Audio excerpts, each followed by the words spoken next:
The second last step in this marketing process is to actually implement the marketing plan. So implement means to do it. So the implementation process, it just means doing it. So you've got this big plan, like, oh, we're going to do this and this and this, and then you actually get the money for it from finance, which is an example of how they're interdependent, and then you actually do it.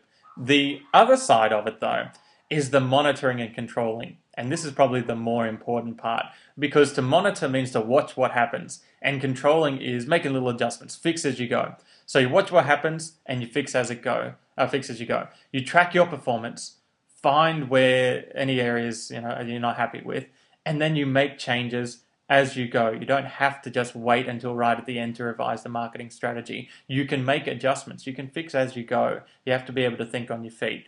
So developing a financial forecast is going to kind of be part of this. You need to outline all of the costs of the marketing and then predict what the sales are going to be. It would be crazy to go into it without predicting how much it's going to cost and what kind of sales you're going to get from it. Because what's the point? What's the point of doing all this marketing and then not making sales? Even if it's like kind of a long-term thing or it's improving, customer relations, things like that, you still need to be able to kind of put a number on, how many extra customers do you think we're going to have? How many, repeat customers do we think we're going to have? And how much sales revenue is that going to produce? Because you're not about making people happy, you're about making money. It might, involve making people happy to make that money, but you do need to remember that it's a business. The second part, though, is comparing the actual and the planned results. So you look at what actually happened. What were the sales for the week, for the month, for the last 6 months, and then compare it to what the outcomes were that the 4 or the 7 Ps were designed and expected to achieve. Those were the planned results. And all of this requires, something very special. It requires that marketers need information.